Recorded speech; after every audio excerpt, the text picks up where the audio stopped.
In the heart of the dense, foreboding forest stood a house that had long been abandoned by the living, but had become a sanctuary for the dead.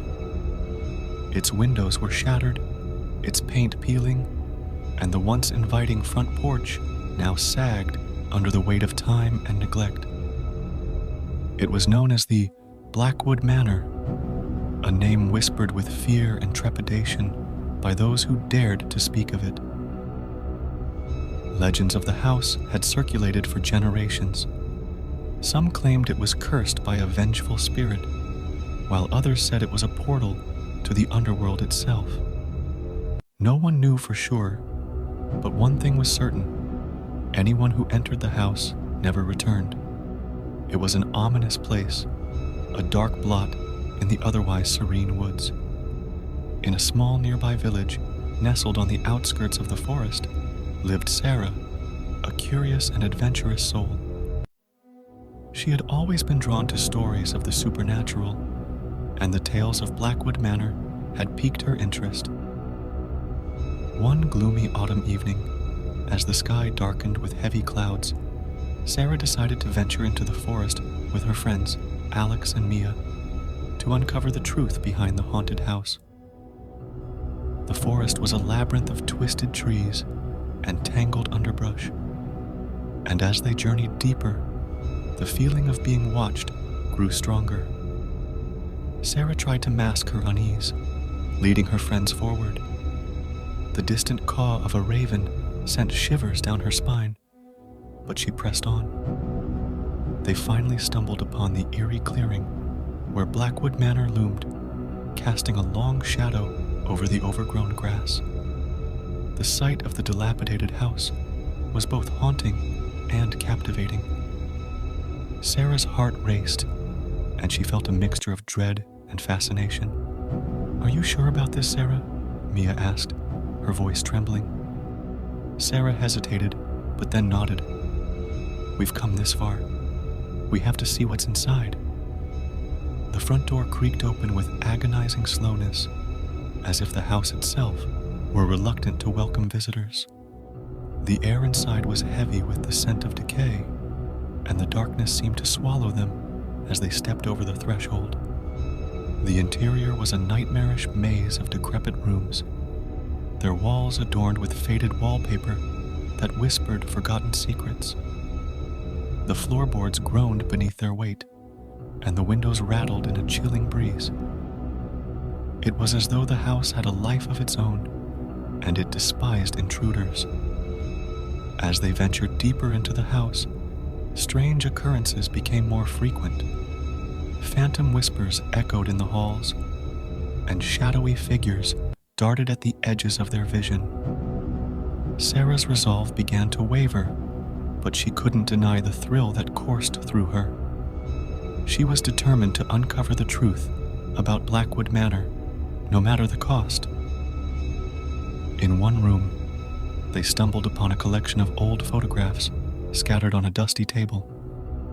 The faces in the pictures were unrecognizable, but their eyes seemed to follow the trio as they examined them. The feeling of being watched grew more intense.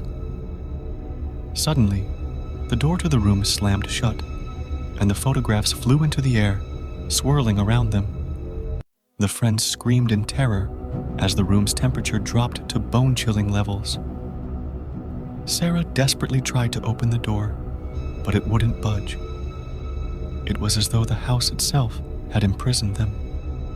The haunting laughter of a child filled the room, sending shivers down their spines.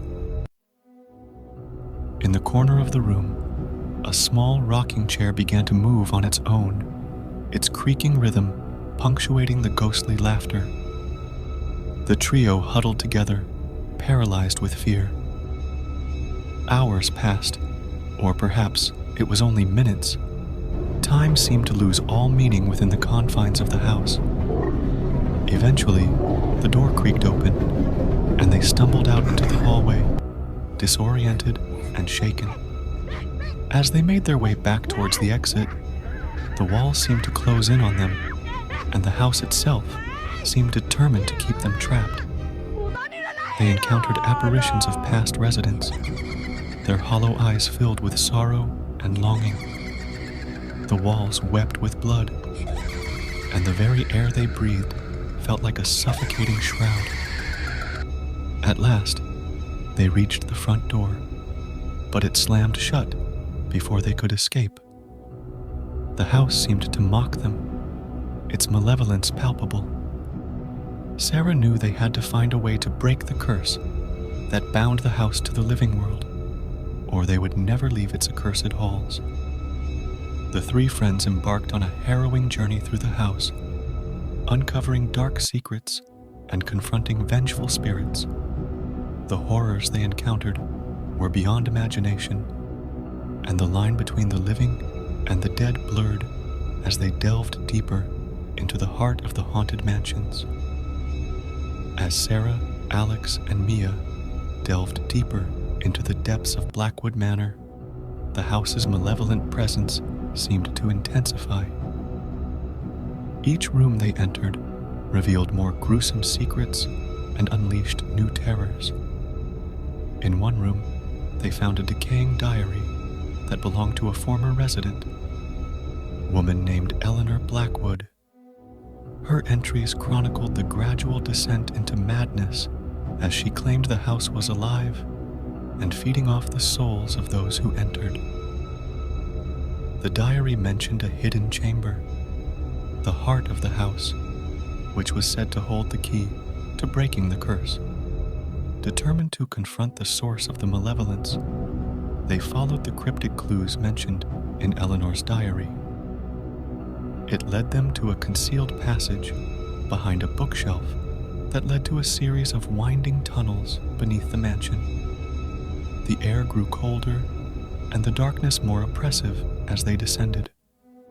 At the end of one tunnel, they stumbled upon a chamber shrouded in darkness, its walls adorned with eerie symbols and ancient runes. In the center of the room, a stone altar stood, and on it lay a rusted, ornate key. It was the key to the hidden chamber. With trembling hands, Sarah picked up the key. As she did, the chamber's walls seemed to come alive with whispered voices, ancient incantations that echoed through the underground catacomb. A gust of wind blew out their lanterns, plunging them into pitch darkness. "Quick, we need to find the hidden chamber," Sarah said, her voice shaking. With the key in hand, they navigated the darkness, following the eerie whispers and the faint glow of the key itself. It led them through a labyrinthine maze of tunnels and chambers, and they could feel the oppressive presence of the house bearing down on them. Finally, they arrived at a heavy, ornate door. The key slid effortlessly into the lock, and with a turn, relentless torment of the curse. The forest and Blackwood Manor continued to cast a long, ominous shadow over their lives, a reminder that some horrors, once unleashed, can never truly be defeated. And so, Sarah, Alex, and Mia found themselves forever entwined with the cursed legacy of Blackwood Manor, their lives forever haunted by the malevolent forces they had set free.